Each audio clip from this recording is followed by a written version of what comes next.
What's up, insightful gang? Yo, yo. How y'all Hey, feeling hey, hey, tonight? hey. Come on in the Hope y'all room, having a Insightful good Gang. evening. Yes, hopefully y'all are having a good evening. Y'all had a good day, having a good week so far. As always, come on in the room. Go ahead and put yourself in the comments. Let us know who's here so we can shout you out like we always do. We'll wait a few minutes before we kind of get started. But Lakesha, how has your week been going so far? So far, cuz so good. I cannot complain. It's been a great week.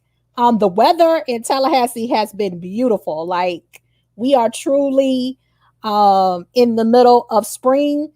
There are some days it does feel like summer because it is hot and it is humid. But other than that, the birds are chirping, people are out.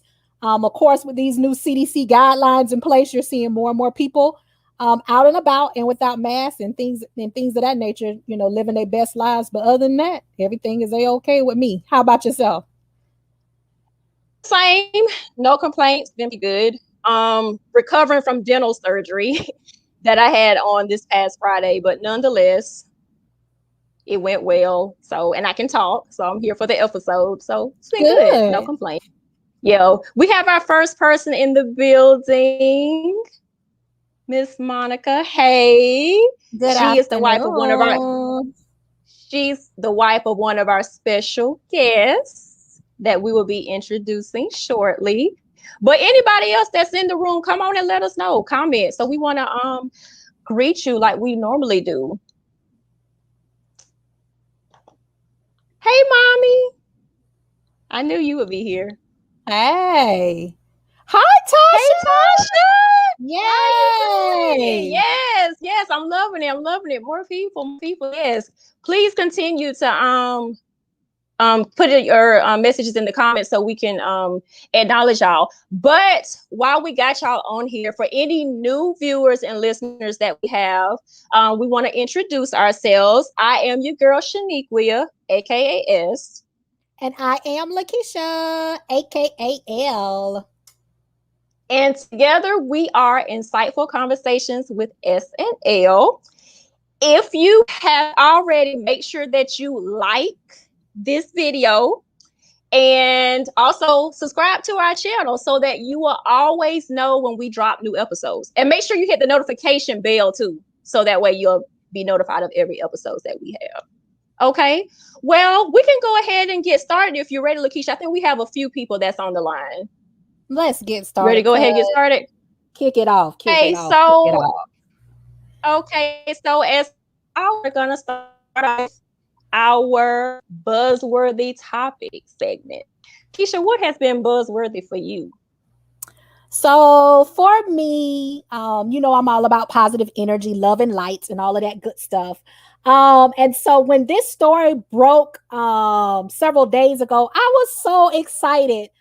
Just because those of us who were born in the 80s, raised in the 90s, or maybe you were born, the latter half of the 80s, early part of the 90s, you grew up off of this particular television show.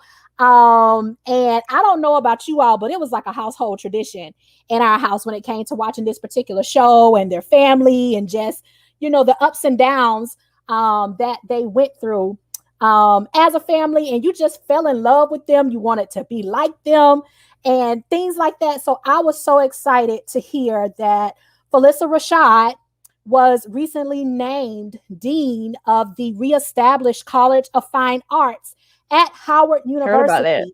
And so congratulations to her. Her appointment is effective come July the 1st, 2021. So like I said, those of us who were born and raised in the 80s and things of that nature, we fell in love with her. We know her as Claire Huxtable on The Cosby Show. But like I said, she has just made such a huge impact when it comes to the arts, especially when it comes to theatrical arts and fine arts and things of this nature. So I'm looking forward to all the good things that are to come with her new appointment at Howard University. So once again, congratulations to you, Miss Felicia Rashad. How about you, cuz? What's been buzzing in your neck of the woods?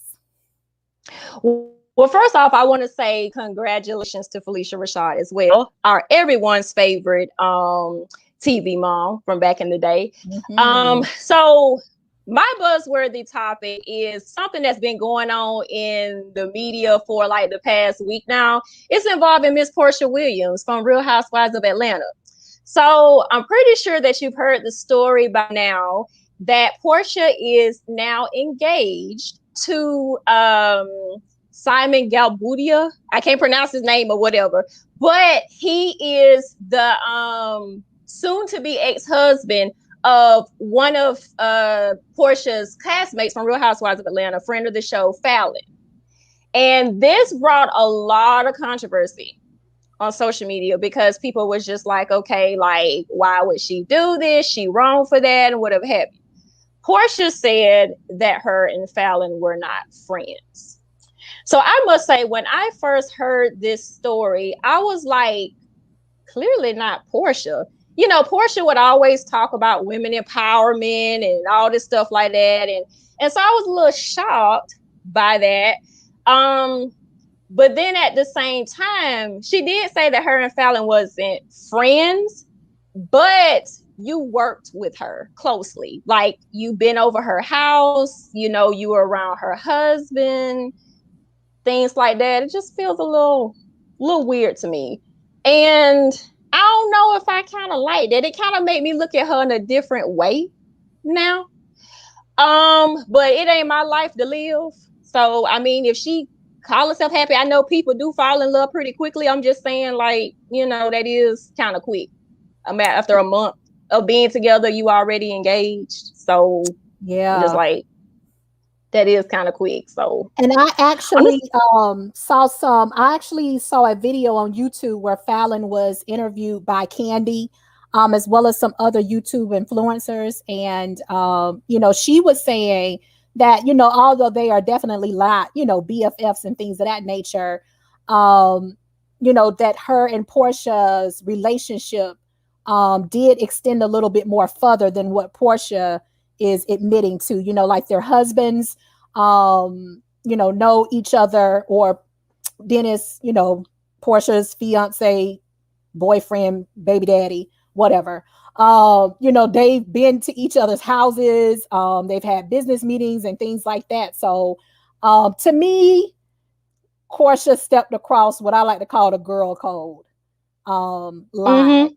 So my thing is, like the elderly women in our community say, you know, the way that you got them, you have to be careful. The way that you got them may actually end up being the way that you end up losing him. And so I just, like I said, this is a very sticky situation, you know, for her to be in. And I just wish her the best, but like, I'm just like you. It ain't my business, ain't my prerogative. I ain't got to sit up here and lay down with the situation at the end of the day. But if anything, you know, I just think it's a little fast. I'm gonna be honest with you, it's a little fast to talk about y'all just met a month and now y'all engaged and y'all in love. Like, ugh. Yeah, and I will say, I want to throw this little side note in there too. I was watching an interview that Nene Leakes had done. Yeah. And you know, Nene Leakes, they used to be on the Real Housewives. Yeah. And she was basically saying that it could have been possible that Portia and Fallon were not friends, even though Fallon was introduced on the show as being Portia's friend. She was saying that sometimes the producers will set that up, you know, just to have someone that's part of the cast already to bring someone in as a friend of the show. So, but anyway, if Portia, that's what you want, more power to you. But anyway, you ready to go ahead and get started on this episode? Let's get started, cuz. All right. So, we got a lot of people in the comments before we get started. Just want to tell everybody, hey, Dr. Bridges. Oh, yeah. Please hit the like button as you come in. Do what my mama tell y'all. Hi, MJ. Hello, good evening. Yes, Gwen. Like, I'm and she looks good, honey. Yeah. She does. She does. She does. Hey, this sounds familiar. Oh, hey, Ashley. And do you have any else? Carrie. I guess she's telling us hey. Hey, Okay. Carrie. Hey. All right. So so now we can go ahead and get started. So how do you want to introduce our special guest, Lakesha? How do we want to do this? Doesn't matter, cuz. Okay, who do we want to bring out first? Maybe I'll ask you that. Let's see. I will say if you are not subscribed to this individual also has a podcast where him and other individuals they talk about random topics of conversations and things of that nature. They are always going live on Instagram and things like that. So for those of you all who do have Instagram pages, I hope that you will subscribe if you have not already subscribed to random side note. But without further ado, let's bring Mr. Damon into the room. Hey, Damon, aka Dre from Random Side Notes. What's up, y'all? Welcome. How y'all doing? Doing good. Doing good. We're good. Thank you so much for being a part of our panel yet again. If y'all remember, Damon was on our episode last season that we did about State of the Black Man. So we wanted to bring him back. Damon is also one of my very good best friends. So I'm really glad to have him here tonight. And also, we wanted to thank Damon because Damon actually created our promo video for this episode. So thank you so much, Dre. He did. Thank you. You're welcome. He did. Oh, Ashley said one time for Rando B. Yes. That's Nikki from Random Side Note. That's Nikki from Random Side Note. Yes. So yeah, Random Side Note.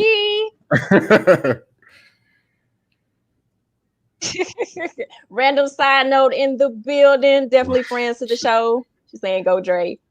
All right. So okay, definitely got a fan base here. All right. So who do we want to bring out next? It's on you, cuz. Okay. So since we bring back people that have been friends to the show and been on episodes before, I'm going to bring out someone who was also on the State of the Black Man episode that we did. He was definitely a fan favorite. I have known this person for a very long time. We've been friends. We were co-workers first, and he is just a wonderful Black man. He has his own private practice called Dr. Vince Psychological Services, and I'm just really happy that he is here today. So without further ado, let's bring in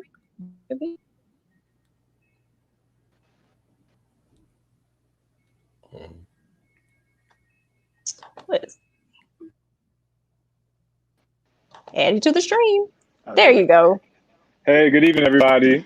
Hey, Dr. Vince. Hey, Vince. Thank you for that wonderful introduction. I'm doing good. For everybody watching, like Shnequia said, my name is Dr. Vince. I'm a licensed clinical psychologist here in Atlanta, Georgia, and I have my own private practice that's committed to the mental health, emotional well-being, and general wellness of Black men. And so I'm really excited to engage in the conversation tonight. Thank you for being here. All right, so who's next? This individual has also been on a panel with us on last season as well. If you all remember the panel discussion that we did about relationships and in regards to marriage and things of that nature, he came on and he, along with one of my former co-workers by the name of Mr. Mateer, were able to provide us with the male perspective side when it came to relationships. And so without further ado, let's welcome Mr. Justen into the room. Come on in, Justen. Hey, here we go. I'm glad to be here. Okay. Happy to see everybody. What's up, Jay? How you doing, Jay? Y'all know me. I'm always down to have a good time and have some good conversation. Hey. And that he is. That's why we invited you back for this particular episode. And then last but not least, someone who's new to the panel, but he is someone that I have known for a few years now. He is actually the husband to one of my very best friends from back home, where I'm from in Thomasville, Georgia.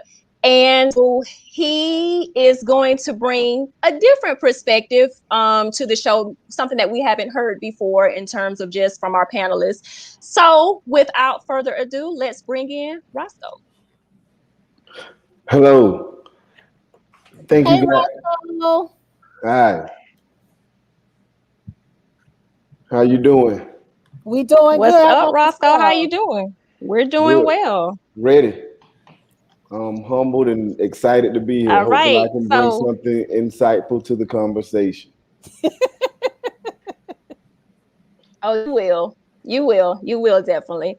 And So, Shnequia, you want to go before ahead we and get get started? started, I wanted to, for those of you all that actually were fortunate and were able enough to take part in our last panel or to view our last panel discussion, you're probably wondering where the heck is Antonio? As we all told you, Shnequia and I and Antonio grew up together. We went to the same high school. We were involved in various extracurricular activities and things of that nature. And although Antonio wanted to be here, today actually is his birthday. And so I just wanted to wish him, Shnequia wanted to wish him a happy birthday. Hopefully he is out living it up with him and his wife and his little baby girl. And hopefully we'll get the opportunity to bring him on sometime soon. So Antonio, if you're listening, happy birthday to you. And we wish you many, many more. Happy birthday, classmate. All right. Well, we can go ahead and get started. So, the way we're going to do this is we are pretty much halfway through our season 2, and we have covered a lot of topics. And we wanted to use this space to kind of get a male perspective on a lot of the topics that we have discussed this season, and even maybe from last season. So Lakesha and I have prepared questions that we're going to ask our panel, and we want to get their perspective and their input. All right. So, and it's not directed to anybody in particular. Anybody can feel free to answer the questions. Okay. All right. Y'all ready? Y'all ready? Okay. Okay. Okay. So, Lakesha, you want to get started or you want me to start? I'll ask the first question. So this question is centered around cancel culture. And so I don't know how many of you all have been keeping up with the news recently, but Justen Bieber has been in the news lately. Not necessarily in regards to his music or any new artistic visuals and things of that nature that he's putting out. However, he's got a lot of people upset out in these streets when it comes to cultural appropriation. And so for those of you all who follow Justen Bieber, whether you follow him on social media, you listen to his music, you've ever gotten the opportunity to watch any of his videos, as of late, he has posted several pictures on his social media platforms rocking dreadlocks. And so, like I said, a lot of fans are irate with him and have called for him to take those photos down. They have called for him, to switch up his hairstyle and things of that nature. And as of yet, he has yet to take down any photos. He's actually continuing to post even more photos and things like that. And he really has yet to even respond to what his fans are saying about the disrespect and the distastefulness of his particular hairstyle. And so I just wanted to get you all's opinion about how do you feel about when celebrities such as Justen, because as we know, there have been numerous ones who've been called out for cultural appropriation, such as Katy Perry, Miley Cyrus, Coldplay, Iggy Azalea, even Beyonce, for what people deem as disrespectful towards, African American culture, Native American culture, Japanese culture, and the list goes on and on and on. So just wanted to get your feedback about your take on cultural appropriation when it comes to these celebrity artists. It always seems like they're so quick to cross over to our side and yet there's a wall, kind of keeping us from crossing over to theirs. And what really comes to mind specifically about that was, I know we all remember, even though Lil Nas X is he's getting love and hate at this moment, but when Old Town Road was a hit and it was big and it started to climb up the country charts, you all remember what happened to him. Mm-hmm. And they made an uproar about him kind of crossing over to that realm. But anytime dreads or anything along those lines happen, the only person I can think of from their side that kind of crossed over to our side and got any sort of flack for it was Rachel Dolezal, I think her name was. Rachel Dolezal is a whole different kind of and right. So I mean, right, and she went way above and beyond. So normally they just kind of get away with it. Go ahead. I'm sorry. Go ahead. No, well, she's different because she actually said that she was Black and got certain advantages and positions because she was claiming that she was Black. And so, yeah, she's a whole nother. That's beyond cultural appropriation. That's like just straight up lying and faking. Yeah. But so, full disclosure, I am not a Justin Bieber fan. And so I'm probably not all that well versed to talk the specifics about Justin Bieber and his hair choices. But to Justin's point, I think there is a larger issue about white artists who historically have been able to practice Black musical forms and attain success. And Black artists doing the exact same music don't have Black artists doing Black music don't have the same opportunities to attain the kind of success that white artists do. So, for example, Justin Bieber, I think Adele is also a very good example, even though I don't know if I would necessarily claim that specifically as cultural appropriation. I do think she, and she's very clear about some of her musical influences are, and many of them are Black, and she's able to attain a level of worldwide success that a Jasmine Sullivan, for example, who in my opinion is a much better artist than Adele, taking nothing away from Adele. But Jasmine Sullivan will never be able to have the kind of platform that Adele does. And then on the other hand, I think part of the issue is that many of these white artists who engage in Black musical forms of expression don't always make it clear that they're influenced by Black artists. So they make it seem like this is their art, and they're the originators of this. And I think Bruno Mars is a good example. He makes it very clear that he gets a lot of his influences from groups of the 60s and 70s. And he's very clear that what he's doing is influenced directly by Black musicians. So for me, that's the difference between cultural appropriation and cultural influence, for example, if you want to call it that, is that you're drawing from certain genres and influences and you're making it clear and you're not claiming it as your own. And I think that's part of the issue that people might be having with Justin Bieber is that he's kind of taking it on as if he's discovered R&B music when obviously not. R&B is, we've been doing this. This ain't nothing new. He just showed up to the party.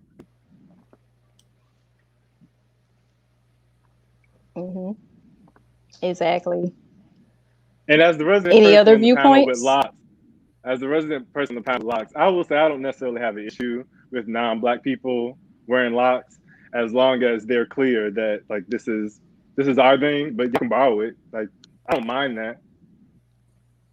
But then don't look down on Black people when we do the same thing, which is also, I think, part of the issue. It is. That's a very good point. I agree. Any other viewpoints? You mentioned cancel culture as well.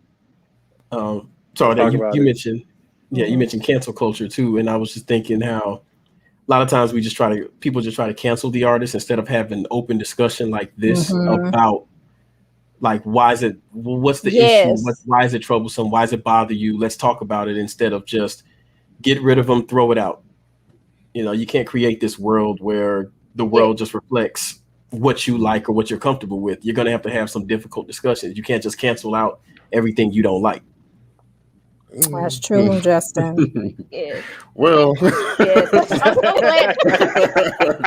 Go ahead. Okay, so I guess Damon got a different view. You got a different view? Come on, speak I on it. mean, there are some things that need to be canceled. R. Kelly. I mean, y'all know he was on y'all show. Here you go. Yeah, so I mean, there's some things that need to be canceled, We'll hear and you there's out. some things that there may be some wiggle room.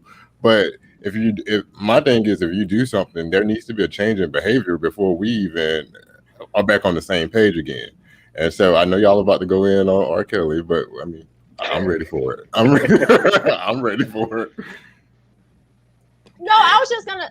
Well, I just had a question about that. So exactly, like, why do you feel? I mean, obviously we know what R. Kelly has done and things. Well, allegedly from what they said, we know what happened. But why do you feel like he needs to be just canceled completely? Like, we don't need to listen to his music, none of that. Like, what's your reason for that? Why separate the artist from R. Kelly? I'm sorry I didn't get the back end of your question, but his infraction is why we should can you separate the artist? Well, there's no separation. He's one person. I don't understand. I mean, I can't go around spray painting buildings and wearing a t-shirt, wearing a suit and tie during the day and think I can get away with it. Just as he can't go and do what he allegedly did and expect me to give him my money so that he can keep doing that same infraction. So he's canceled. So to you, Damon, the music is anyway, supporting the music, I should say, is like supporting the man. Yes, supporting his work, giving him money is giving him the means and the resources to continue doing what he was doing. Okay. Do you feel he can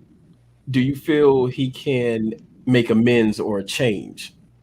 Of course, everybody can. Like I said, if we can see some change in behavior, but I mean, repetitious behavior over the years, allegedly, I just don't see. And my thing is, there still hasn't been a true acknowledgement of what I did, like what you did. And so, if I don't understand, if all the evidence says this, then why are we still supporting the habit? Okay, that's fair. I mean, as long as there's at what least do you think openness. is? I have a. Go ahead. Sorry. Okay, I had a question. So if we're actually supporting the habit, we support music, like, again, separation of the artist from the person. What was your statement? I'm sorry, you kind of broke up. So I think you made a point, and so I want to hear your point. No, I was saying about at what point when can we just separate the music? Like what I was saying before. You know what I mean? Like, I mean, what happened, but the music is still good. You know what I'm saying? So like, yeah. Why can't we just still listen to the music? Of course, the music is still good, but I look at things on a different level. What was the spirit behind that song that you were making? Were you thinking about what you were doing while you making these songs sound like that they are for a older crowd or whatever? So what were your spirits like? What were you doing? What influenced? What really influenced that? So I don't understand. I don't think we can separate his actions from his music, because it all came from the same person. It's just like me just separating the happiness out of all the rest of your emotions in your head. I don't get it. Shnequia, these comments are popping. I Believe I Can Fly. Yeah. Okay. But before I get to the comments, I do have a question. So when he made I Believe I Can Fly, no, but I'm saying, like, that was a positive song. Okay. But so Damon is not moving. He's not moving. Shnequia. You're not going to convince me to listen to R. Kelly. So okay, and it's fine. So it's interesting. Sorry, Shnequia. So it's just interesting to me when we talk about like canceling and cancel culture. So, for example, how many other people, just using R. Kelly as an example, how many other people are connected to him that are also eating off him and his music that help create the music? Are we also harming by canceling him. And I'm just using him. I'm just using him as an example. Yes. But I think that applies in a lot of different situations. And I'm not advocating for it against, but I just think this is a part of the conversation that we don't have. Is that oftentimes there are unintended consequences when we try to punish one person this specific way. Let the court. To me, like the courts have handled him individually.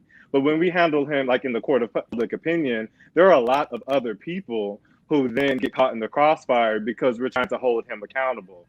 And I just wonder, when we have these conversations about cancel culture, are we thinking about that? Because there are also innocent Black women who I'm sure were involved in production or creating the music or singing background, his dancers, all these other people that were involved that are also affected, who are not the targets of and may not have been at all involved in what he was doing, who are now also going to be victims of him being canceled. And it's also interesting to me that so many of us who are talking about canceling R. Kelly and I'm just going to go there, who were upset with the allegations against Donald Trump, didn't also hold Joe Biden accountable when he had all these women come out and say that he was doing inappropriate things with him. There was no conversation about let's hold Joe Biden accountable or let's cancel him. There weren't any of those kind of conversations. So we talk about cancel culture. It's interesting how we kind of pick and choose, and we don't also have conversations about the unintended consequences and who else is harmed by the cancellation. So on Biden, though, he did come out and acknowledge that, there are some allegations against me. So you do your investigation. So he's very transparent. Now, back in the day, he did some suspect things, but like I said, you have to be able to see some sort of change behavior. And to speak to your point on the other people that are hurt, that could potentially lose work or lose money based on his R. Kelly's actions, so we do have to extend a level of grace, right? So there are some people that are connected. He's written songs for people, that are still making money.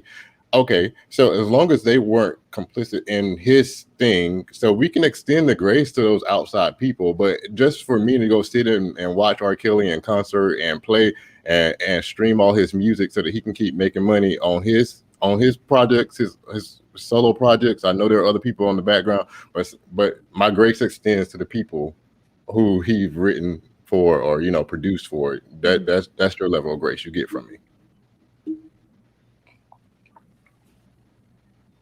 I like that. Okay. I wanted to acknowledge some of our comments. Let's see. Carrie.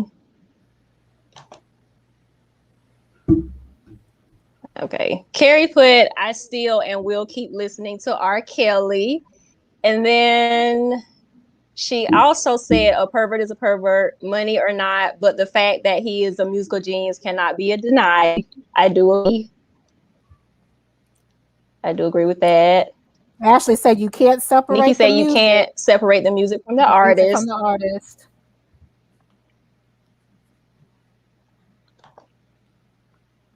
And then, Carrie brought a paragraph here.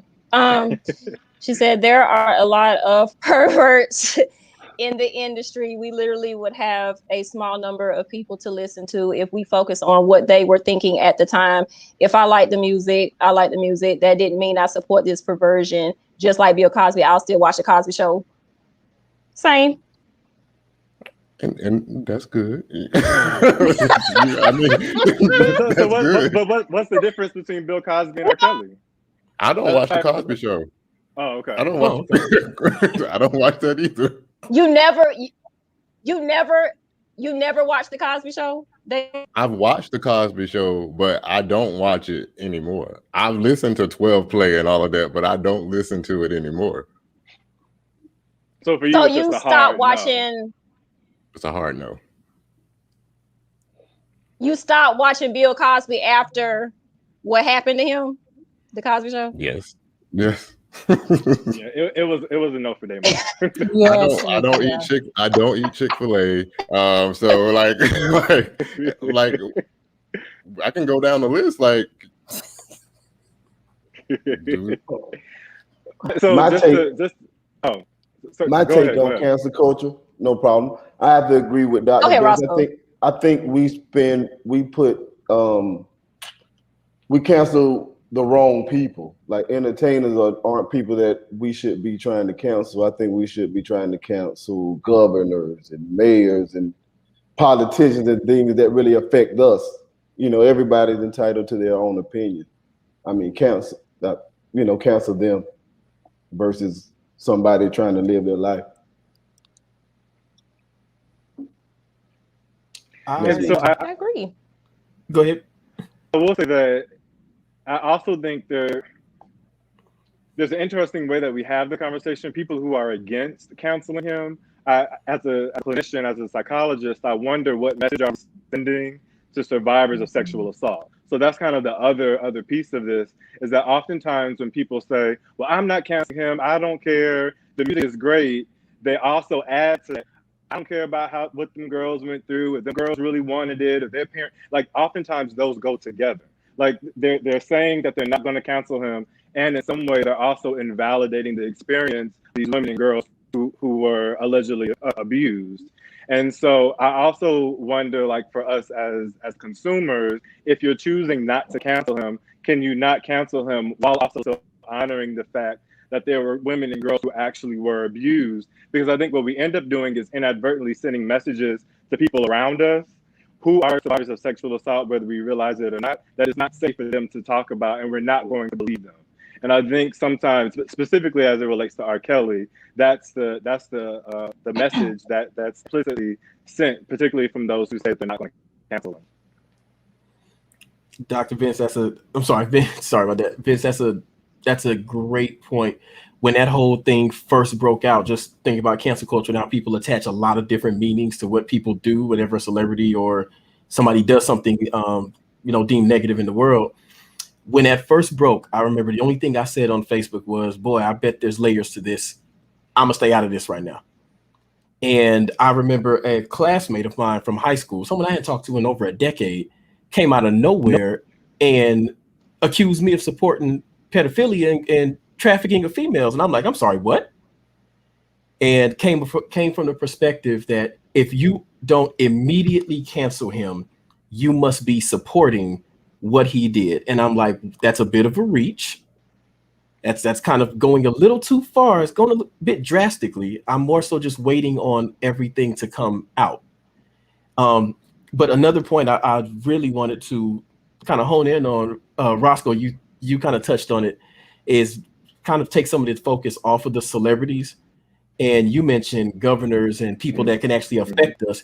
I even want to go a step further and say, when we really talk about the things that some celebrities do that affect us negatively like that we want to cancel them for, can we a lot of times look within our own circles and see people that may have done some of that same thing and just kind of use that to really say, well, wait a minute, we knew uncles at cookouts that would say certain things. Like, wait a minute, Yes. use that to kind of hold other people accountable instead of start this whole for or against R. Kelly, when in reality, let's look at, okay, how did he do this for so long? How did nobody say something? And if that's the case, is this happening in places that are much closer to us as well? And that's, I think, when we do cancel culture, we just stop that conversation as a whole, when in reality, we got to sit down and talk about it like we are. So I like that the conversation wasn't exactly geared toward, Damon, you got to switch your mind. How dare you not like R. Kelly? But more of just, where you coming from? So we can gain that understanding of what Damon's talking about when he says, look, I'm not supporting the man no more. This is why. But we still open to have that conversation. So I like that. I love that point, Roscoe, about like, let's take it off the entertainers and look closer. Right. Love it. Love it. Good job, guys. I know. So round one. So shifting gears a little bit off of cancel culture, I'm going to ask a question from our Impossible Beauty Standards episode, which was about body image. I want to know, because in that episode we talked a lot about, females and body images. But I want to know, how do you feel about individuals that get plastic surgery and body enhancements? Like, how do you feel about that? I mean, I think if it makes them happy, then go for it. Pretty much, I agree wholeheartedly with that. I think people that cast judgment on that's a bit strange. I kind of say let people enjoy things. If it works for you, it works for you.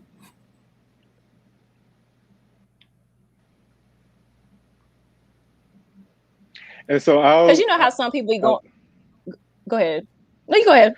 No, I was just going to say I don't want to make a blanket statement either way, but I will say that as a clinician, I'm always curious what's underneath it, because I think it's one thing to get enhancements and certain things like that because you just want to look a certain way. I think it's different if you're trying to align yourself with a certain beauty ideal that is Eurocentric, particularly for Black folks. And so I think it's something different when people of color in general, not non-white folks, when we do things to our body that make us look more white. I think that may reflect something underlying that's a little different from saying, I just want a bigger, fill in the blank. Because I think it can reflect a deeper issue in terms of how you see yourself as a person of color. But in general, I wouldn't make a blanket statement saying that there's anything wrong with that, because I don't think it is. Just like there's nothing necessarily wrong with wearing weave and fake nails and eyelashes, but what's underneath that's motivating it would be my concern. I agree. The reason I ask that is because a lot of times people always say, well, you need to love your body and you need to accept yourself for who you are and things like that. And sometimes, like you were saying, to your point, Dr. Vince, I always want to know what's beyond that too. Like, for example, like with Michael Jackson, people right. got on him a lot, for getting plastic surgery and things like that. But, if you really knew his story, knowing the reason behind that, from his childhood, he would get, teased by his family, dad in particular. So, he never felt, I'm sure, that he was attractive or whatever have you like that. And so, I think that had a lot to do with maybe his decision to get work done. So that's why I brought that up. I think that's a perfect example. Michael Jackson didn't get surgery to look more African. He got surgery to look less African. And the family, they've done things to look less Black. And so for me, I mean, I don't know, I'm not in the room, they're not my clients, but for me, that suggests something deeper about how they view themselves in a way that may reflect some kind of internalized racism, which would be more of a concern for me than the actual procedures you're engaging in. Yeah, there's a difference from getting the nose done to the skin lightening. To me, there's levels to it. I think some fine, small amounts fine, even medium amounts fine.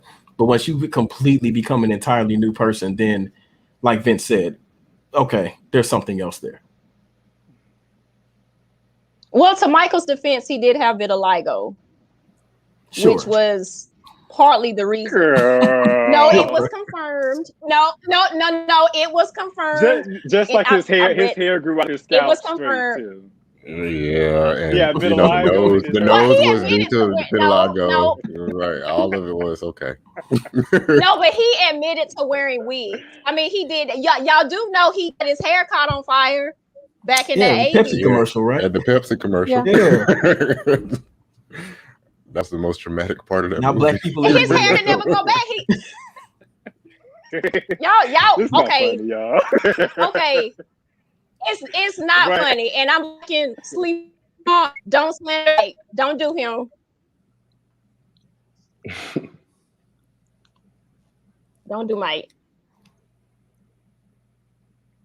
I have a question for you all around body image. So, like Shnequia was stating in our previous episode when we talked about body image, we more so talked about it more from a female's perspective and the different problems and or areas that women have insecurities when it comes to, their face, when it comes to their hair, or just their body in general. Can you all speak to those in the audience who may have, sons, who have brothers, fathers and cousins? From a male perspective, how do men deal with body image and body insecurity, and what types of problems could that lead to down the road if not taken care of?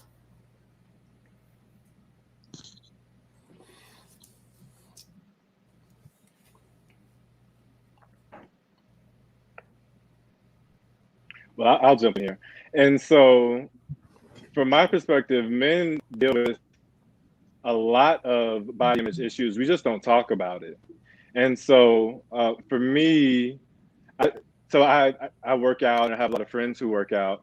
And I think oftentimes what ends up happening is that we celebrate people for exercising, especially like on this Instagram, social media kind of fitness culture.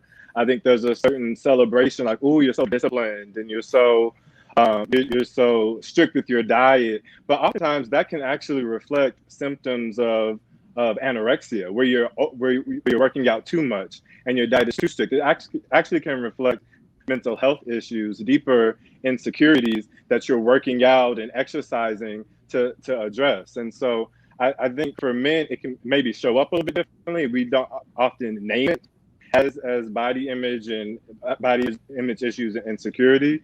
But even for me and a lot of people that I know in my life, a lot of the men are very, very insecure about their appearance and go to lengths in order to change it, whether it's taking steroids, getting I know men who've gotten surgeries. Shnequia, we were asking about enhancements. I know men who've gotten fat moved from here to there are taking all type of pills from their doctors to lose weight. These are the kind of things that we don't talk about, but in my experience happens actually pretty often, especially in a metro city like Atlanta.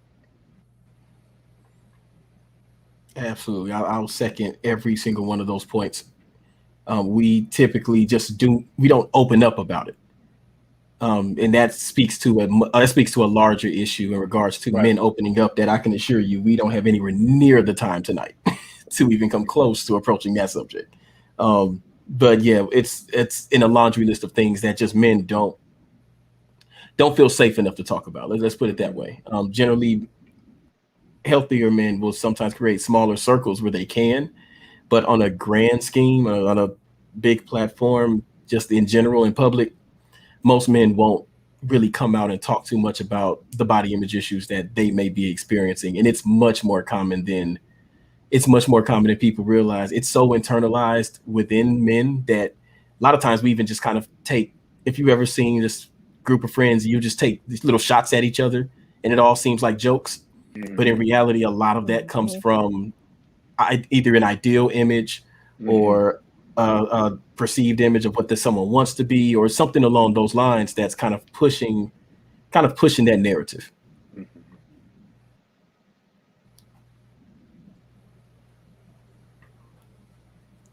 I'll even say that I've had men say to me comments about who they will and won't be friends with based on the person's skin tone. And so men even deal with issues around colorism, and not just in terms of the partners that they choose, but in terms of how they feel about themselves and other kind of men that they'll surround themselves with.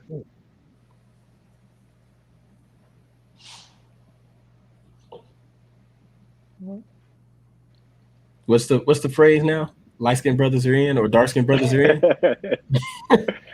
We hear it all. Wait, where are we now? Is it light-skinned or dark-skinned? It depends on the R&B singer that week. I ain't gonna lie to you. Yeah, I think we're still in the Chris Brown conversation, so it's probably still light-skinned. Yeah, the brown-skinned dudes gonna make a comeback. Dark skin is always in. Just saying. Just saying. No? Okay. Well, that's just my opinion. All right. The silence isn't an answer. Wait. I know. I'm just like, no. Okay. Still my opinion. All right. Any other viewpoints from body image before we move on? So I had a question for the guys. Wanted to get you all's take. Although this is an old topic, but to say the least, it's still causing quite the buzz out here in these streets. I want to get your take on Lil Nas's ex Montero video. Did you view his video? If you saw his video, did you view it as a form of artistic expression, or was it something that you found distasteful and or disrespectful when it came to Christianity? Oh Lord, here we go. Oh, no. Y'all gonna get in trouble. I like the video. I like the video a lot. I like the kid a lot. I loved it. All straight up. I thought it was kind of awesome. Right, right. I mean, that sort of image has been in music for God. How long? Like dating back to 60s, 70s, and like rock artists and all of that. Alternative styles that maybe a lot of traditional Black people may not have listened to as much, but that sort of imagery has always been there. But yeah, I thought it was kind of interesting. I liked it. I thought it was interesting. I thought I didn't take it as an insult to Christianity. If I think you have to understand the meaning behind the song and the video together to truly understand what he was trying to do with that video. And I mean, that's a whole conversation within itself. And I think that we took it, I'm just saying the collective society took it as he's trying to make a mockery towards Christianity. And of course, now he's probably jumping on that bandwagon because that's getting him more publicity at this point. Mm-hmm. But when he created that, I honestly don't think he was intended to do what we made it do. And so now we're basically helping him make money. Pretty much.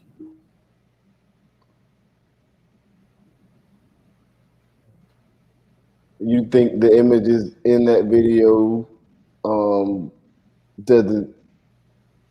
what does the images of the video reflect to young Black males versus religion? You know, when a young Black boy sees that video, what does he get from it? He's probably not even thinking about religion. He don't know 666 or any of these.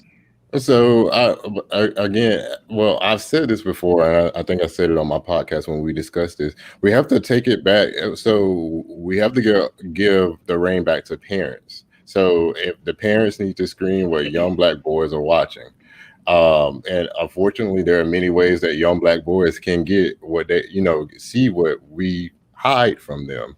But then that boils down to conversation and also self-expression. So you and not imposing our viewpoints and what we want for them on them, and allow for self-expression. So I think it's the conversation and parenting when it comes to that. Would my child be watching Lil Nas X's Montero video? Probably not. But unless he found a way, Right, probably not. But right, they find a way. That's what I'm saying. Like, there's no way around them not seeing these things. They, it's there. But that's when it goes back to the conversation. Yeah, so that's the conversation between the parent and the child. A lot of things that we keep hidden under the rug, and if you think about growing up, things that your parents didn't want to talk about, you learn from other people. Right. And so if we're learning from other people instead of having those conversations within our households, being open, inviting that open communication, and when they're expressing things about what they're feeling, not condemning them for those feelings. You validate those feelings. Let them know that you're listening, but and have that open communication where I'll let you say how you feel, but then let me tell you my viewpoint on it, and then that creates and that keeps your child from learning from Lil Nas X Montero's video instead of, mom and dad talked to me about blah, blah, blah, or grandma, grandpa, anybody, an adult in my life talked to me about this. Right. Okay. We'll leave it. That's fine. And so I'll jump in here. And so, Roscoe, I don't know if you're getting at this, but I'm just going to name what I think you're trying to get at. And so a lot of, and you can correct me if I'm wrong, but from my perspective, a lot of the backlash to the video was not only around the religious themes, but also around the themes of homosexuality and Lil Nas X being gay. And so I think, and to your question about young kids singing, I would agree with Damon that I think to a large degree, parents need to screen what their kids have access to. And also, none of this is new. I mean, we've seen gay and bisexual and gender queer and all that sort of thing, pop stars and superstars before, so that's not new either. But to your question specifically, I actually think what Lil Nas X does is actually create space for young Black boys who haven't seen themselves represented before. And so to the question that you asked was, how would young Black boys feel or young Black men feel? I actually think there are a lot of young Black men who would feel represented by seeing Lil Nas X do what he did and be himself unapologetically in a world where oftentimes Black men are told that they have to be a certain way. And I don't even think that just goes back to sexuality. I think that also has to do with gender expression in general. So often Black men are told that we have to be hypermasculine, and you have to be hard, and you have to be all these things that many of us just are not, and most of us are not all of the time. Like, are we hard sometimes? Yes. We're also soft sometimes. That's just the reality of the human experience. And I think a lot of young Black boys feel seen in what Lil Nas X does. So to be honest, when I saw the video, I just thought it was a dope video. And I was like, oh, wow, all these computer graphics. And like, I just thought it was dope and really creative. And I actually was really surprised that there was such a backlash to the video. Because I was like, I was just watching the Throat Babies video. And y'all talking about, I don't know how explicit y'all get on here, but we know what Throat Babies is talking about. And the kids are out here watching and singing and dancing to Throat Babies. And that, to me, I'm not offended by it. Parents, scream what your kids watch. But that, to me, is a whole lot more explicit than this Lil Nas X video. And so, yeah, for me, to answer your question, I think a lot of little Black boys feel seen. And hopefully this creates space for more diversity in terms of what it means to be a Black man and a Black boy. Because we are diverse. We're not all the same. And we come in diverse presentations. And I think Lil Nas X represents that. Get it. Yeah. I think people got offended because it was a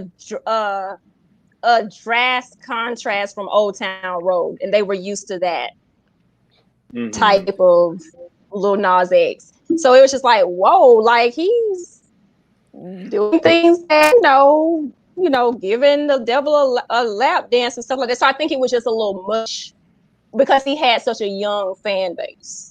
Well, he didn't ask for the young fans. He didn't ask for the young. I know fans. he did. It was kind of right, but to that point, he didn't ask for the young fans. And then even if he was young and he had that, people grow older. They had the same thing when Destiny Child and Beyonce and them, when they were growing and they started using language and dressing differently and things like that. And then now you expect this 40-year-old woman not to use a cuss word?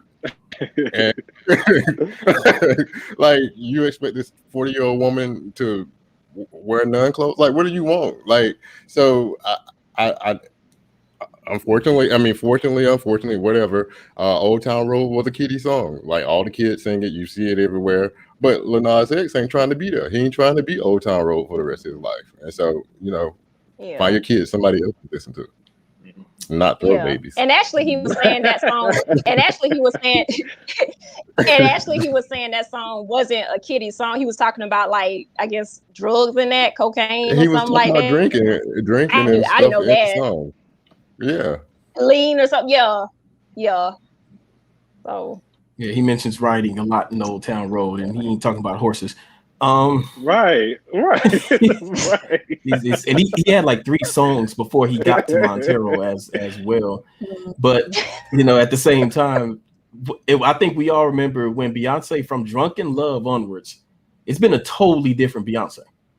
Oh yes, totally different, and none of that backlash, so to speak. So just kind of keep it a buck and let your kids, not let your kids watch that kind of stuff. Like, create a space for your kids to like be open and talk with you, instead of the old traditional style of parenting of do what I say, not what I do.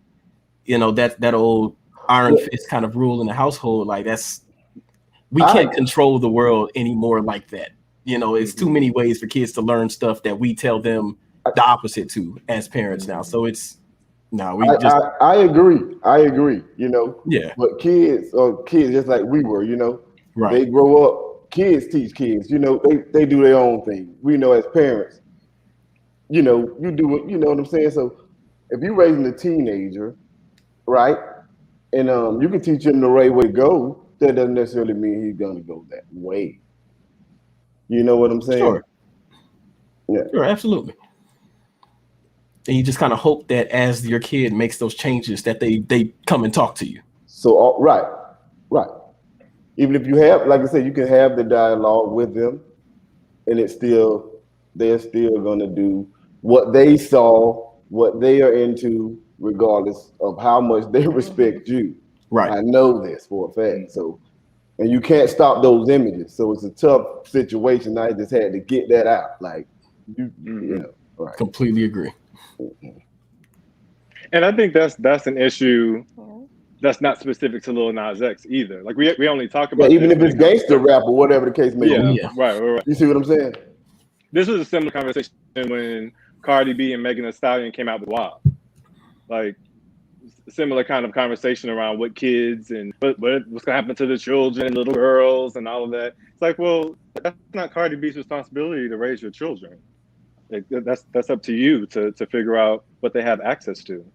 She got her and own to child. parents. Right. And she said her child's not listening a lot. She did say she didn't let her child listen a lot. She sure did. She did say that. Right.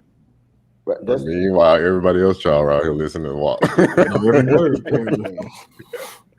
And blaming Cardi B for that, as if she's supposed to raise their children. Right. Yeah. Okay. Lakesha, thank you for asking that question. Yeah, great question. You're welcome. Good questions. That was a great question. Because Shnequia will tell you when this came out, I didn't necessarily want to touch on this topic, just because like Damon pointed out earlier, I thought that it was already getting enough negative press about it, and I didn't necessarily want to be adding to that story and things like that. I come from an artistic background. I majored in music during my undergraduate year, so I definitely understand the artistic side of it, because I mean, art is left up to interpretation.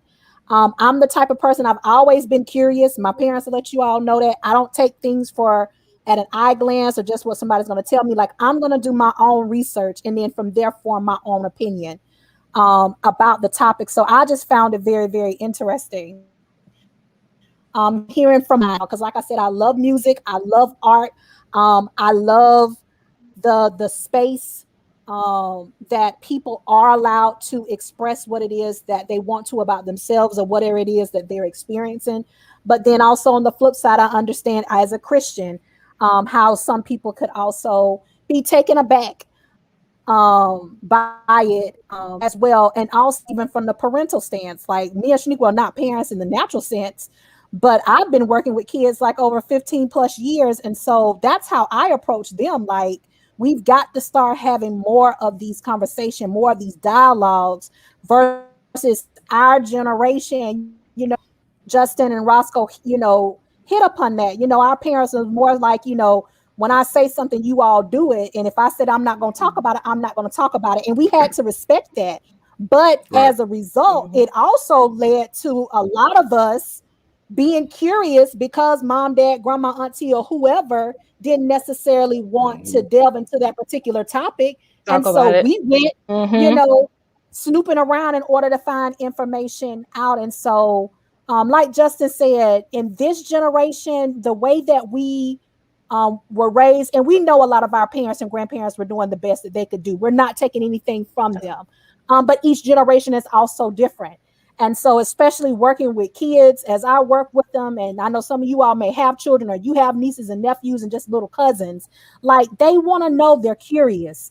And so these conversations need to be had. And to me, they can be had even at the various age levels and maturity levels of these kids. There's different ways that you can go around in order to educate them and inform them about what's going on in the world, instead of just totally leaving them in the dark and leaving them up to their own devices to find out. Because we all know when we leave it up to our friends to teach us, or our girlfriends and things of that nature, there may be a whole lot of information that gets left out as a result that could, both in the short and long term, end up causing hurt and harm to the child. Yep. Absolutely. Agreed. I want to acknowledge some of our comments. Let's see. Have one from Lisa.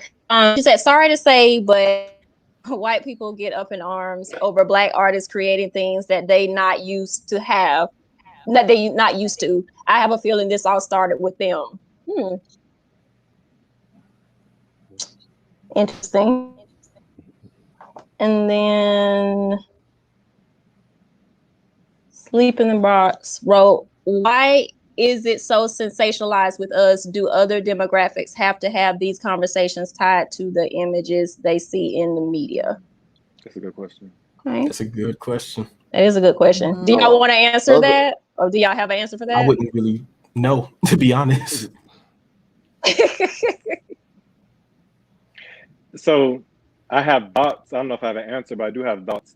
And so I can't speak for other demographics and how they feel, but I will say that as Black folks, we have such few images of how we're represented in comparison to the plethora and the diversity of images that white folks have, that I think we historically have been very concerned with how we're portrayed, especially in the media and in Hollywood. Initially, we were only allowed to be slaves and maids and those kind of roles. And so I think we've tried to elevate our image in the media to show us in a more positive light. So I think we become very sensitive to anything that could potentially show us in a negative light, because we already have so few images and such a long history of negative depictions that I think we really yearn for something different. And so I think what actually would be better is that if we had more diverse images. I remember this coming up with was it Scandal or How to Get Away with Murder? And there was a lot of conversation about these Black women being sexual with white men, and I think they were both the mistress. Do y'all remember this conversation? And there was a lot of backlash to that. But again, white women on TV get to do this all the time, and there's not a backlash because there's such a large diversity of portrayals of white women in the media. And so I think we just need to have larger, more diverse representation, so there's room for all of us and for us to be portrayed in the fullness of who we are as Black folks and as people.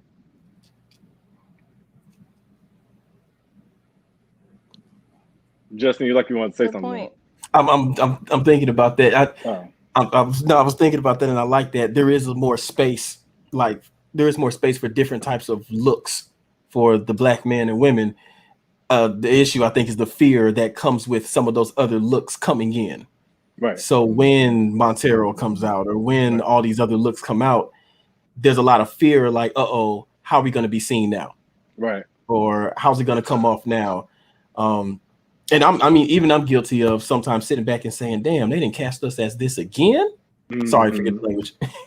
And I've said it before too. It's fine. So yeah, there's definitely that space for more, but we also have to be kind of open to receiving it. And we're a little slow on the openness tip sometimes. We working on it. I was watching Married to Medicine, which I don't watch very often. But I don't know if you all recall, when Married to Medicine was first getting ready to come out, there was a letter. I think it was the Howard School of Medicine. There was like a group of Black women that got together and wrote a letter about not wanting the show to come out. Do y'all remember that? Mm-hmm. I remember that. And so I think it's the same idea that Justen is getting at, is that we're very sensitive and very protective of our image, because so often we have been portrayed negatively. But I think if we can just have more diversity of the ways in which we're shown, again, I think it's important to show the fullness of who and what we are, and not just one group of Black folks interpretation of what it means to be respectable, because a lot of it goes back to respectability politics, right? And what white folks are going to view as us being good Black folks.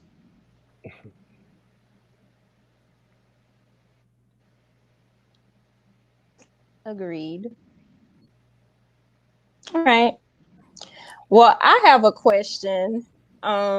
This is from our Women's Voices Matter episode. I wanted to know, because Keisha and I talked a lot about, because that was Women's History Month, the month of March, when we did that episode, and we were talking about women being their own advocate and, you know, speaking up for themselves and owning their voice and things like that. But I wanted to know, is there such thing as a woman being too opinionated?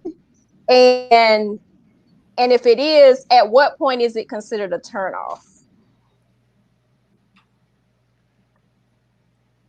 I'm sorry, can you repeat the question? Is there a point where women are too what? Opinionated. Oh, too opinionated. And if it is, at what point is it considered a turnoff? For me, when there's no at least ability to have a discussion, when it's kind of like stonewalling, if that makes sense, and there's just no, you're not even open to talking at all at that point, then it's, you know, I guess then at that point, that's that hard boundary, and either you rock with it or you don't.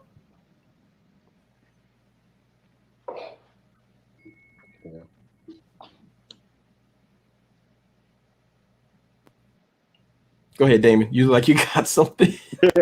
Yeah, like you want to say really something. Contemplating on that, right? Mm-hmm. Yeah. I'm trying to find the best words for there's a line between opinionated and nagging, and then there's that stonewalling that Justen was talking about, and then there's unhappy. So so you can be. Sometimes people offer opinions, but not a better viewpoint or a better way of looking at it, or reasons why they feel that way that are valid, in a sense. And I use the term valid loosely there, but sometimes people are opinionated, in my view, because they're not happy with what's going on around them. And I think sometimes that opinion comes off as a put down or a let down, or, just something, I say something just to make myself feel better. So I think we have to look at where the motivation behind all, Yeah. Are they being opinionated or just being disagreeable? Or, something. Thank you for that word. Yeah. That's the.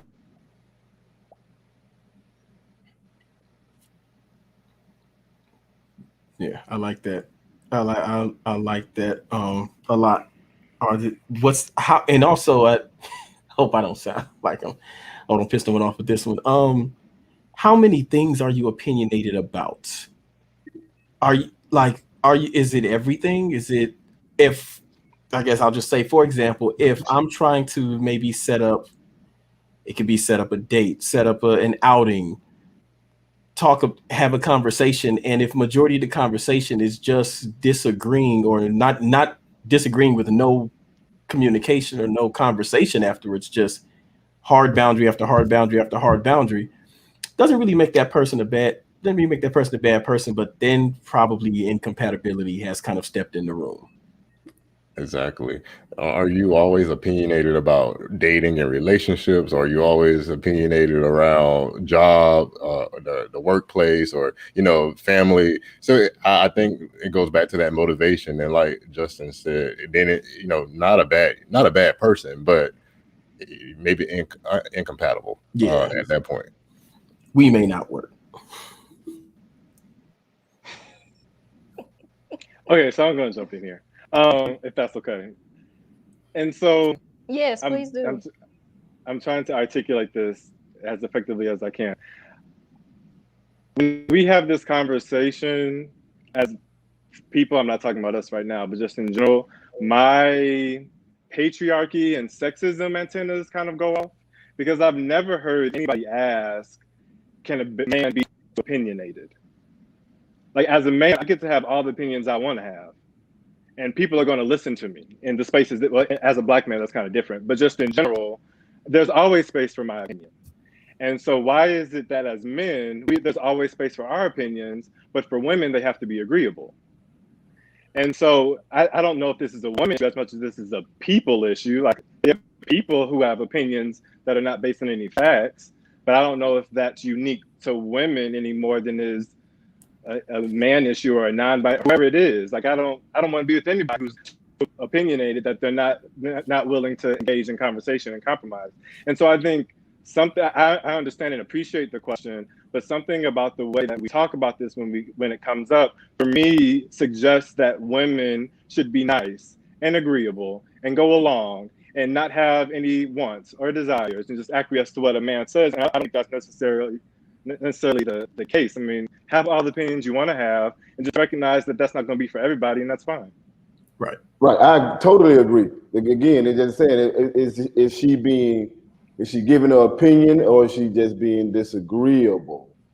It's a difference. You know, you can have opinions. Everybody entitled to their opinion.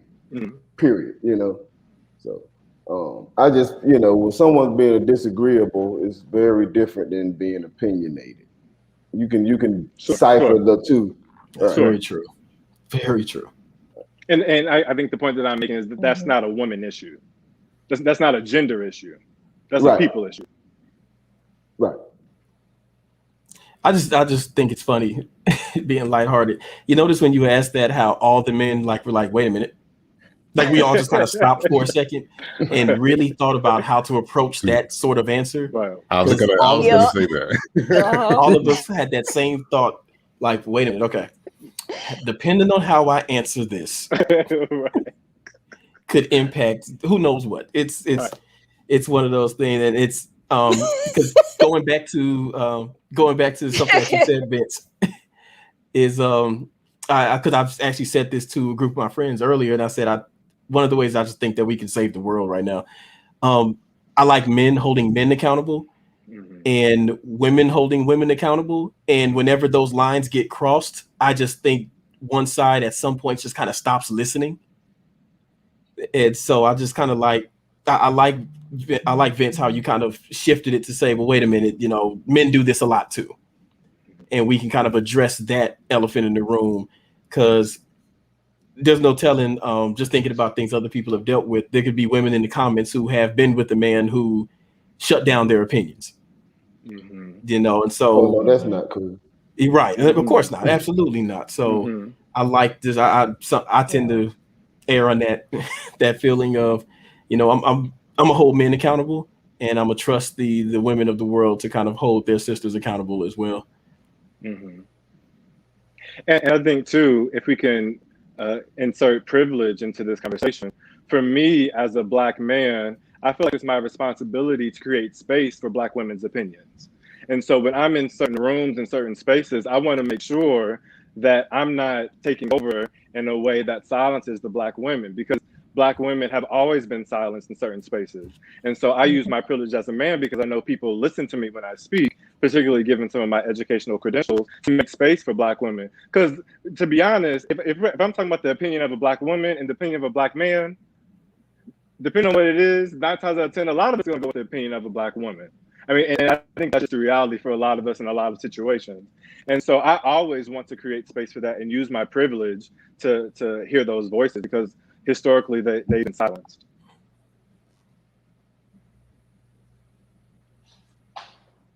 Which is why I'm on Insightful Conversations with SNL. Yes, you are. You like how I slid that in there? I like that. We like that. We like that. So I have a question for the men, and it was so funny when we actually brought this up during our planning meeting. Most of the men was like, "Oh my God, we don't really want to talk about it. Let's not go there." As you all can see, y'all can see Justen's reaction, because he knows Damon. where I'm getting ready to go. I was really hoping this would be skipped. I thought we were going to escape this. I really thought. I was like, they took that off. Let's go. But I really wanted to get you all's feedback on this whole high value man conversation that has been sweeping social media like crazy. For those of you all who know Kevin Samuel, he is by far a influencer. He's almost to 1 million subscribers on YouTube. I think when I checked that, he was like at 875K subscribers and things of that nature. And although he did not create the term high value man, he has indeed made the term go viral and things of that nature. So much so other men have created various spaces and platforms of their own to talk about it. There's been comedians now that are making parodies about the conversations that he's had with both men and women.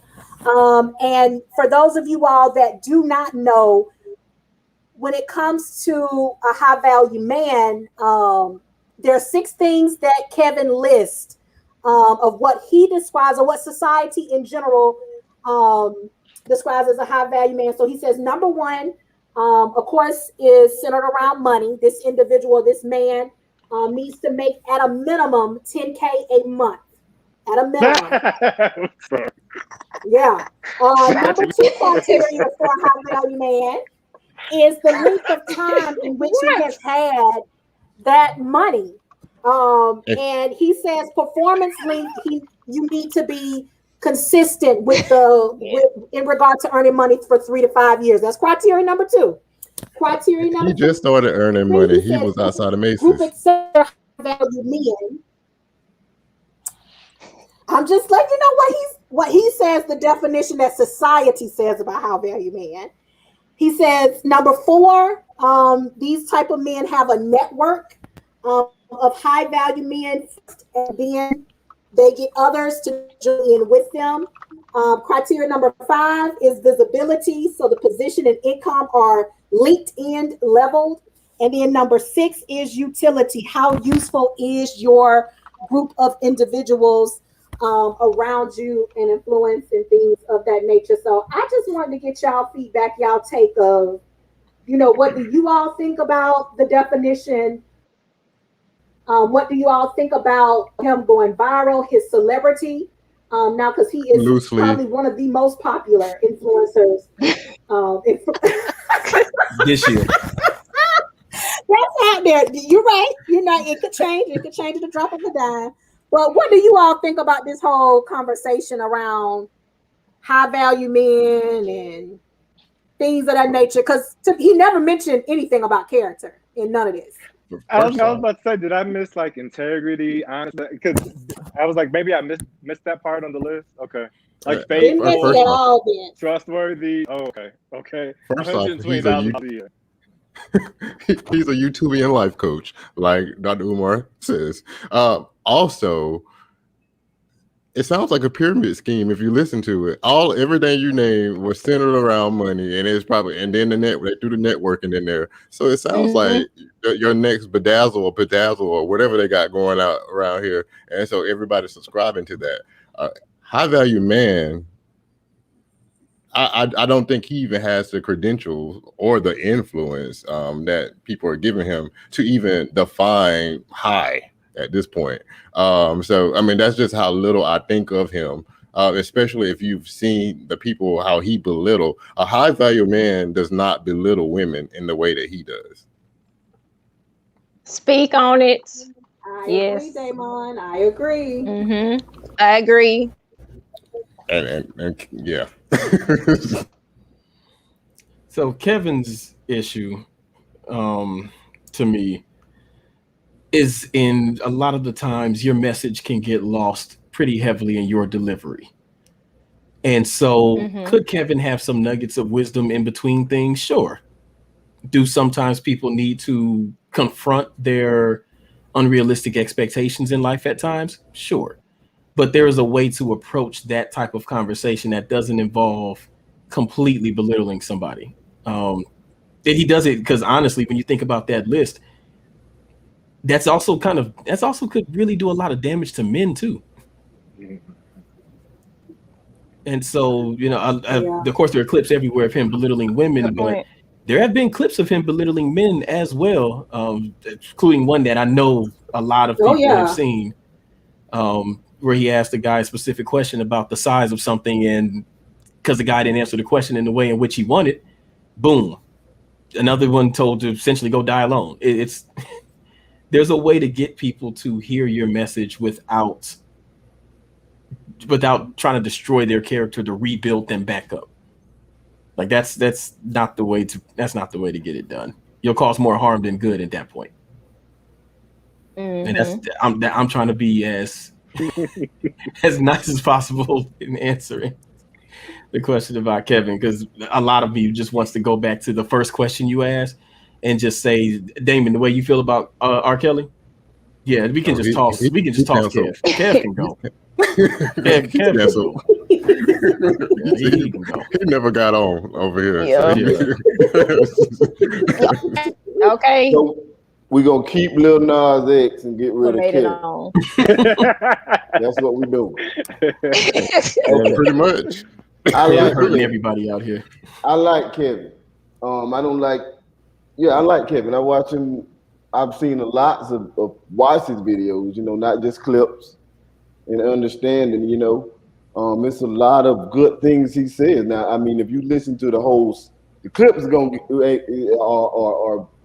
you shortchanging yourself watching clips. If you haven't watched the whole video, you should do that before you make a judgment on Kevin. I would say that. I watched Kevin today. Yeah. So that's my opinion on that. So I first became aware of Kevin on one of the videos he did with a female, and she literally I usually do research for my podcast. So we were discussing Kevin and that particular thing he did with the lady. So when I do my research, I do try to watch the entire episode, just to make sure I'm getting the context behind it. Right. But context alone, what he did to that female, on that black woman on his show, or whatever it is he has set up, and how belittling it was to her self-esteem, but still she was looking to him to validate how she felt about herself, but he was giving her all the negative attention. He was telling her how she could never be a 10 or whatever he said, or and I get we'll never be perfect, and we all have room to improve, but not when someone's literally looking at you. And a lot of us have clinical backgrounds on here, and when someone's literally looking at you, and you're supposed to be a life coach or whatever you're supposed to be, and you would, instead of helping her life, you wrecked her life. And I understand you trying to make her go rock bottom and build herself back up, but is that right? Is that appropriate? Is that the best way to go about helping someone feel good about themselves, or advancing, or seeing themselves in a better light? I think we use, because y'all said influencer, like that. Those terms are very loose these days, because what are you influencing me to do? What are you influencing me to do? And I just don't get with it. Whenever you put down a black woman specifically, that kind of crosses the line. That's just disrespectful. And I'm gonna say it because y'all probably already thinking about it. He's not a looker himself. Like he ain't like he looking like money around here, and he looking like he just got put together yesterday. So I mean, but he want to tell somebody else. I'm sorry, I forgot where I was. No. I was thinking the same thing. Is he an older type guy? Because he looks old to me. He is. He's 50. He's older. He is okay. Yeah, I want to say. Oh, he divorced. He's twice divorced. Roscoe had said he's 50, I think. Yeah. And he was just working outside of Macy's trying to steal customers a few years ago. So And so I am. He old enough to know better. Go ahead. Roscoe, you seem to be the only person, and full disclosure, I'm not. I'm one of those people who's only seen clips, and so you could speak to this better than I can. I'm just curious what it is. This is the genuine curiosity. What is it that you like about him? What is it that I like? Just cut. Or what do you think people can gain from watching his video? They can gain. Okay, I'll say this: the show is a call-in show. Well, most time women call about seeking to find the guys that he describes as high value. Okay, if you call, they call the show. They ask him. He gives them their opinion on them finding the type of guy that he deems high value. Whatever you want my opinion, right?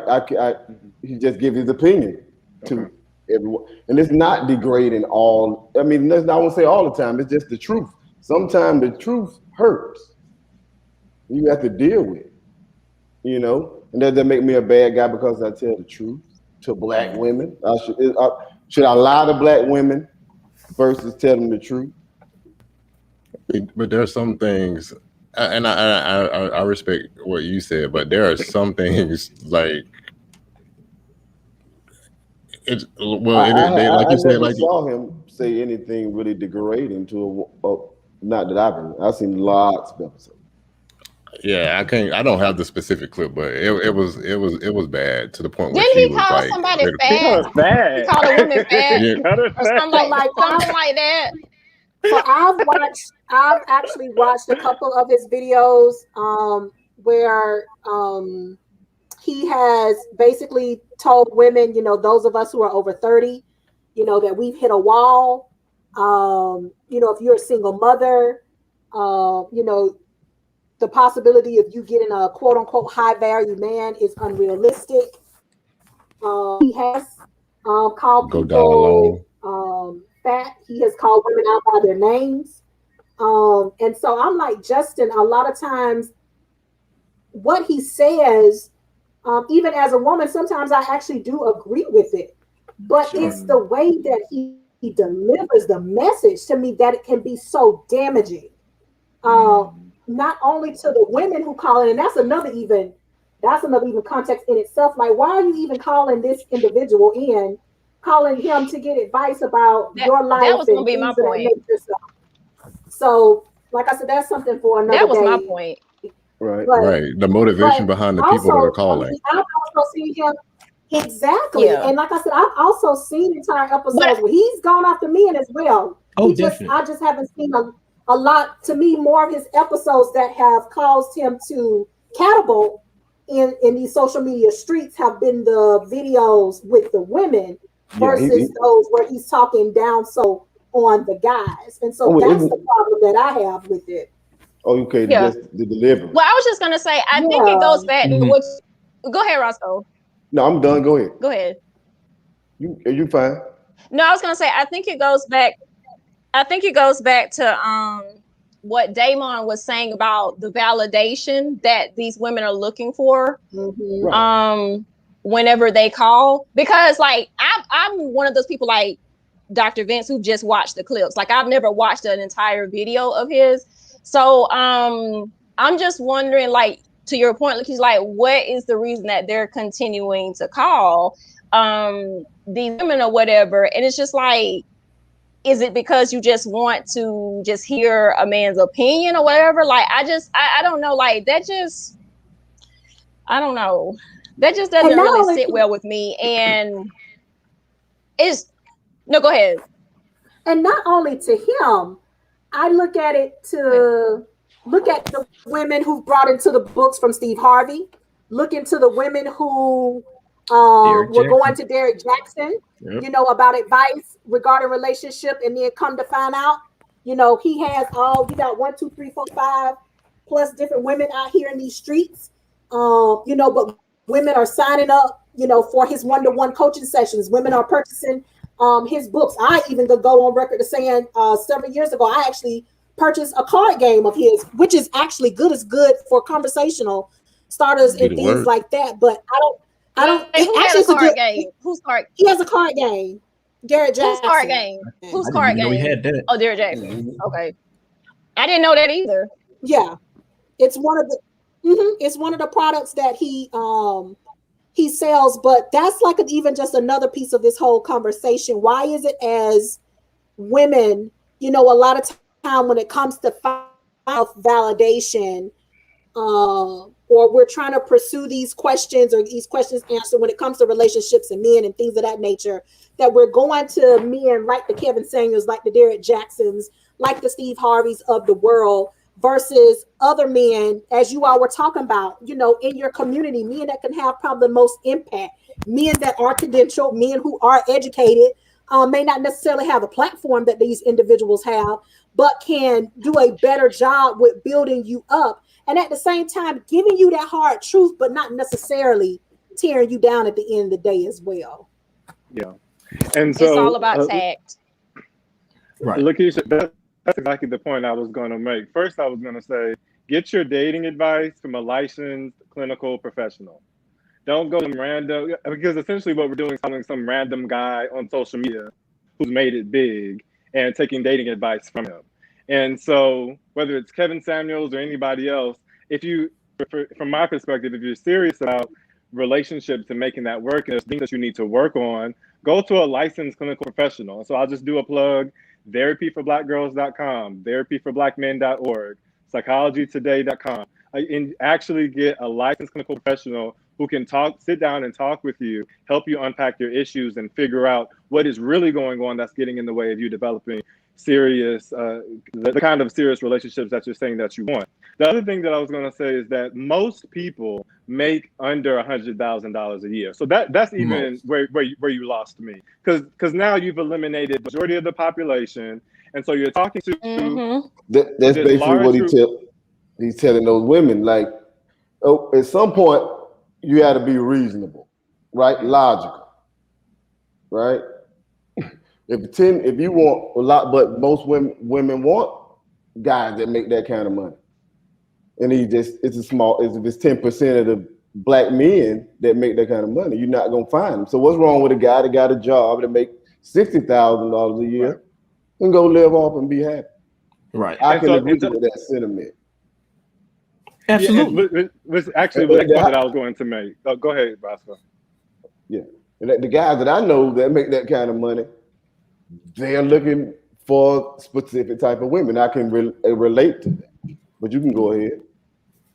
Yeah, and so the other point that I was just going to make, and I think Justen kind of alluded to this as well, about the ways in which this is damaging to men also, is that he's saying high value as if you don't meet this criteria, then you're not necessarily high value. No, I don't agree with that now. Yeah. Okay. And so, yeah, I think on the same page about that. And if COVID hasn't taught us anything, COVID has taught us that it's not the $100,000 professional who's working from home that's important. It's the person that's checking out your groceries. It's the folks cleaning up the gym after hours. It's the janitors. It's the folks at the gas station that are keeping the gas station open, that are making $10. Those are the people that are really important. And so the last point that I'll make is that I think it's important that we are very clear about what we mean when we say value. And so this is not to Kevin Samuels specifically. This is just to the idea of what we put value into. And so one of the things I do in my practice is I talk to people about what are your values? What is important to you? Because what's important to me is going to be different from what's important to the other five of you all. And so I think to Roscoe's point, if there are women who are calling in for whom financial stability is an important value, then I totally understand why you would be listening to Kevin Samuels. But that doesn't take away from the value of honesty, the value of integrity, the value of communication, that a brother making $20,000 as a janitor may not reach that $100,000 mark, but may check off all your other values. So I think what's most important is for the women who are calling in, and really for all of us, to do an assessment of what do we consider valuable. And if you consider $100,000 valuable, then great, go for those kind of guys. But for me, honesty is more important than how much money you make. Because COVID, again, has taught us you can lose your job in a second. But honesty, integrity, communication, those are, to me, the values that are really important. So what really do we mean when we say high value? What are your values? Right. That I part. agree. Mm-hmm.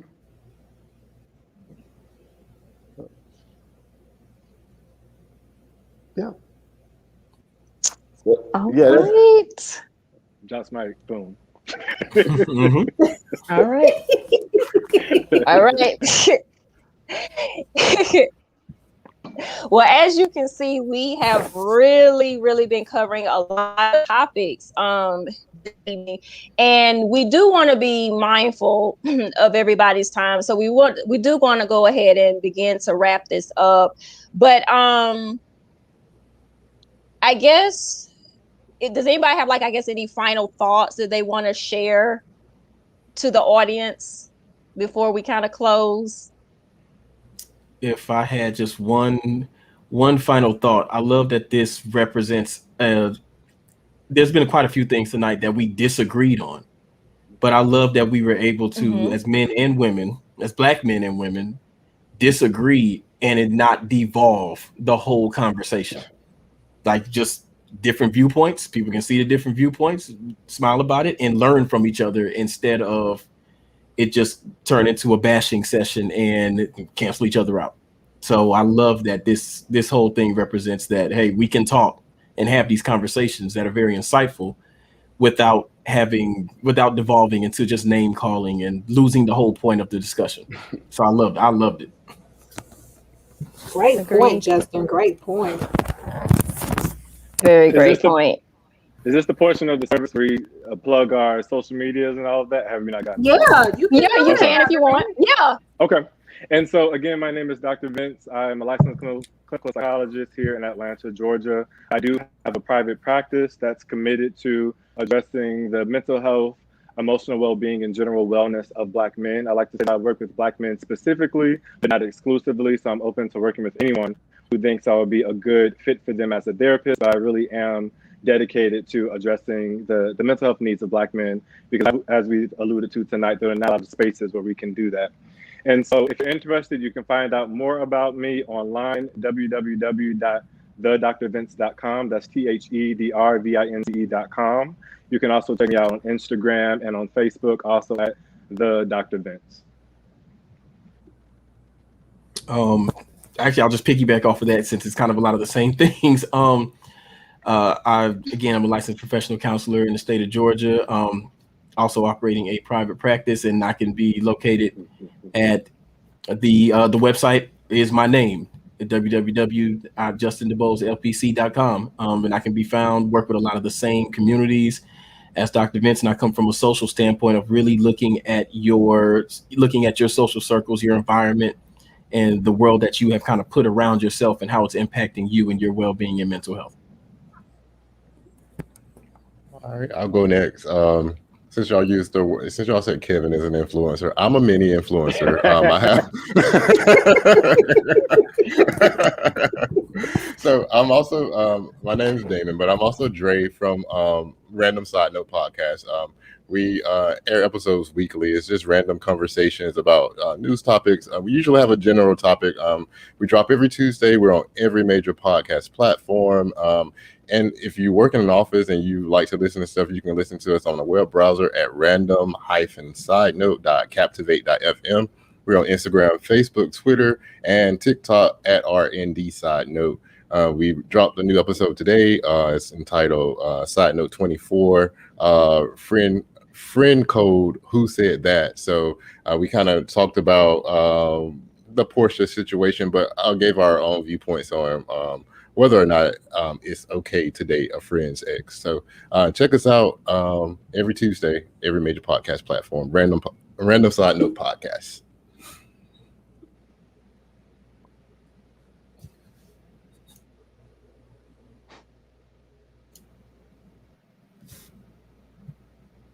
Anything you want to share, Roscoe, with the audience?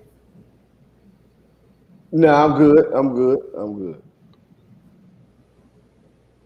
Last thing, I'll just say thank you to SNL for having us on, and thank you to the brothers. This was a really fun and enlightening conversation, and I appreciated each and every one of your diverse opinions. So thank you.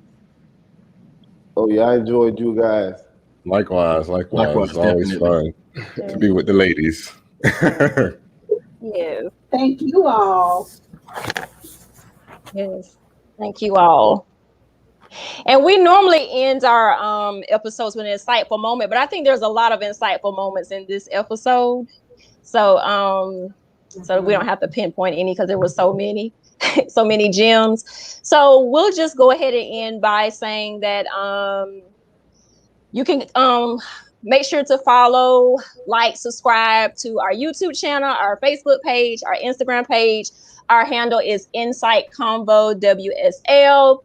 And for those that don't want to watch us, you can also listen to us on all major audio podcast platforms. So, and we drop episodes every other Tuesday. And so you're going to really be getting a treat from our episodes because we talk about some really good topics that we feel. So, yeah. You have anything, Lakesha?